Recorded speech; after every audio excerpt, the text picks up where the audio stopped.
पाकिस्तान की सबसे बड़ी पॉलिटिकल पार्टी के मारूफ लीडर इमरान खान साहब को दीवार के साथ लगाने के लिए हमारी पुलिस, ये फाशिस्ट हुकूमत और उसके साथ कुछ मुतासिब जजेस उसके साथ शरीक कार हो गए हैं। और हमें अफसोस से कहना पड़ता है कि इंसाफ का कत्ल होने जा रहा है, जिसकी सबसे बड़ी मिसाल आपके सामने एक जज हुमायूं दिलावर साहब हैं। आज आपने देखा कि एक जज साहब जो इस बात को एडमिट करते हैं कि अपने फेसबुक से, उनके फेसबुक के अकाउंट से इमरान खान के ख़िलाफ़ नाजेबा पोस्टें जारी की गई, सब कुछ के बावजूद वो शख्स कहते हैं कि मैंने डे टू डे बेसिस पे इस केस का ट्रायल करना है और उसके ख़िलाफ़ एक से ज़ायद दरख्वास्तें, ट्रांसफ़र एप्लीकेशंस फ़ाइल कर दी गई before the Islamabad high court.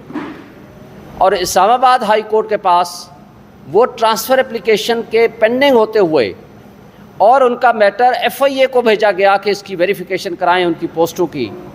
उसके बावजूद कि इससे पहले कि इस्लामाबाद हाई कोर्ट इस बाबत अपना फ़ैसला सुनाए, वो इसको डे टू डे हियरिंग पे चला करके उन तमाम प्रोसीडिंग्स को इनफ्रुक्चुअस और गैर मुअस्सर करना चाहते हैं। इस निज़ाम इंसाफ में रुकावट हमारे इस्लामाबाद हाई कोर्ट के चीफ जस्टिस साहब भी शामिल हैं और हमारे डिस्ट्रिक्ट जुडिशरी भी उसमें शामिल है। 14 जुलाई 2023 को जब नोटिफिकेशन जारी होता है तो कल से छुट्टियां हैं और उसमें हुमायूं दिलावर साहब बतौर ड्यूटी जज, उनका कहीं कोई नामो निशान नहीं है। लेकिन जब उन्होंने देखा कि ये ट्रायल जो कि तोशाखाना का ट्रायल उनके बकौल मुकम्मल नहीं हो सका, तो डिस्ट्रिक्ट जुडिशरी ने एक और तरीक़ाकार के मुताबिक 3 दिन पहले एक नया कोरिजेंडम जारी कर दिया कि जनाब हुमायूं दिलावर साहब 5 दिन और ड्यूटी करेंगे, 1 से लेकर 5 तारीख तक। और वो किस लिए? ताकि इस फिक्स्ड मैच में वो खान साहब को किसी ना किसी तरीक़े से वो नाअहल कराएं या सज़ा दिलवाएं। और इस बाबत सुप्रीम कोर्ट की जजमेंट्स, हाई कोर्ट की जजमेंट्स बड़ी वाज़ेह हैं। इसमें सेटल्ड लॉ है कि जब कोई मैटर हायर फोरम पे पेंडिंग हो या सब जुडिस हो तो उस पे प्रोसीडिंग्स रुक जाया करती हैं। लेकिन यहाँ सुप्रीम कोर्ट ने भी फैसला दिया, इस्लामाबाद हाई कोर्ट के जज साहब ने, चीफ जस्टिस साहब के पास मैटर सब जुडिस है और उन्होंने कई दरख्वास्तों के ऊपर भी ये फ़ैसला दिया और नोटिस जारी किए। लेकिन बदकिस्मती से अभी मुकदमे की अख्तियार समात का, जज का, ऑथोराइज्ड पर्सन का और जुरिस्डिक्शन, टेरिटोरियल जुरिस्डिक्शन का क्वेश्चन अभी डिसाइड होना है, जैसा कि सुप्रीम कोर्ट ने ये अपने रिमांड आर्डर में हुक्म दिया है। लेकिन उससे पहले जो कि एक बायस्ड जज हुमायूं दिलावर साहब उन सारी प्रोसीडिंग्स को गैर मुअस्सर करने के लिए अपना वो फ़ैसला सुनाना चाहते हैं। उनके बायस होने की बहुत सारी मिसालें आज इस एप्लीकेशन में हमारे पास मौजूद है, हम वो कॉपी भी आपको दे देंगे। मैं रऊफ़ हसन साहब को कहूँगा कि उसकी कापियाँ करा के आप सब दोस्तों को बांट दें। जो हमने सारी रीज़न्स दी हैं, वो सारी रीज़न्स उनके बायस होने की क्या हैं, वो आपको कॉपी दे देंगे। उसके साथ साथ अब उनके मुतासिब होने की कोई गुंजाइश बाकी नहीं रही कि जो इमरान खान साहब का वकील इस केस में पेश होता है वो सबसे पहले उस वकील के ख़िलाफ़ ऑब्ज़र्वेशन देते हैं। इसमें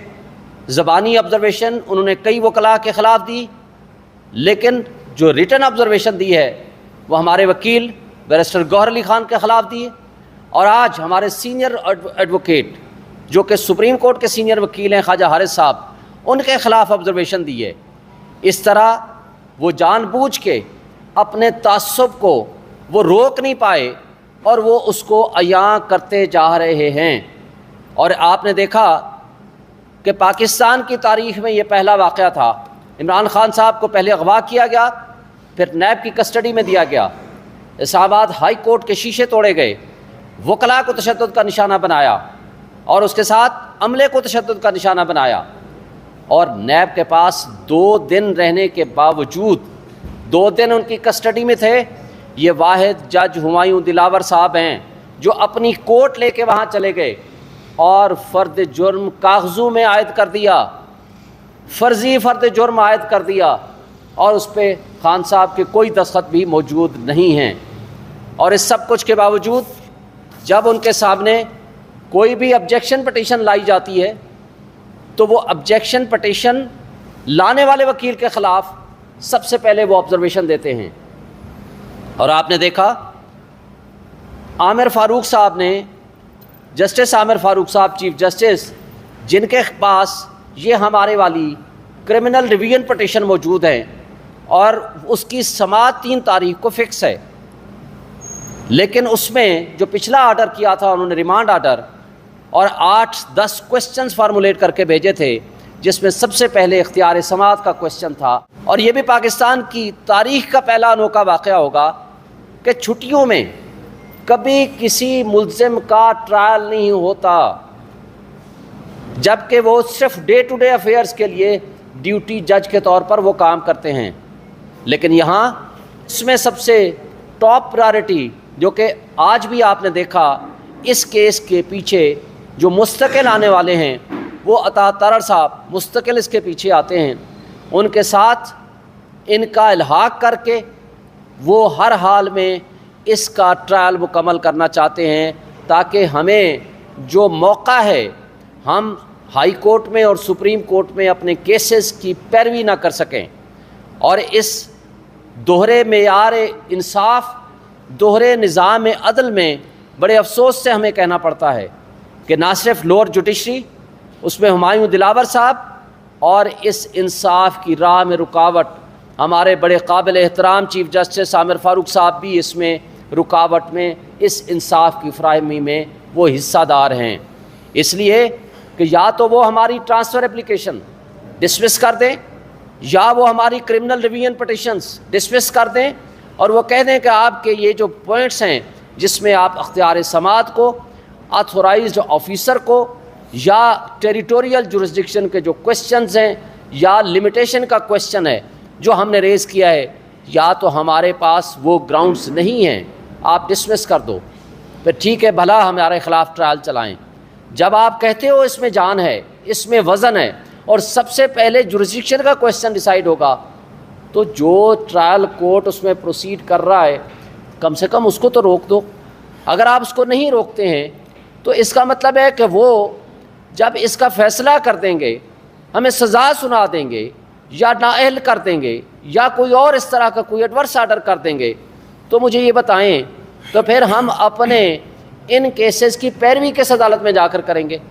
تو اس لیے ہم یہ بجا طور پر سمجھتے ہیں کہ اس وقت انصاف کا قتل ہو رہا ہے، اور اس میں جو پلیئرز ہیں، جو اس میں ایکٹرز ہیں، جہاں یہ فاشسٹ حکومت ہے جس نے 180 سے زائد مقدمات خان صاحب کے خلاف بنا دیے ہیں، جو کہ روز آج بھی وہ 12 مقدمات میں پیش ہوئے ہیں، جو کہ سیاسی میدان میں وہ ان کا مقابلہ نہیں کر سکتے۔ خان صاحب کو اگر سیاست میں مقابلہ نہیں کر سکتے تو کسی نہ کسی طریقے سے عدلیہ کے ذریعے انصاف کا قتل کر کے، اداروں کو استعمال کر کے ان کے خلاف کوئی ایسا فیصلہ لیا جائے جس طریقے سے تاکہ وہ کسی نہ کسی حوالے سے سیاست سے آؤٹ ہو جائیں۔ لیکن قوم جانتی ہے، لوگ جانتے ہیں، عوام جانتی ہے، یہ اس طرز عمل سے نہ تو خان صاحب کی سیاست کو مائنس کر سکتے ہیں، نہ ہی پبلک کے جو غصہ، جو پبلک کی اویئرنیس ہے اس کو کسی لحاظ سے ختم کر سکتے ہیں۔ اور اگر ایسا کرنے کی کوشش ہوئی تو ہم آپ کو یہ بتانا چاہتے ہیں، پوری قوم کو یہ بتانا چاہتے ہیں، یہ ایک لحاظ سے جس طرح ذوالفقار علی بھٹو کا جوڈیشل مرڈر کرایا گیا تھا، یہ بھی عدلیہ کے ذریعے انصاف کا قتل ہوگا۔ یہ ہمارے ملک کی سب سے بڑی بدقسمتی ہوگی۔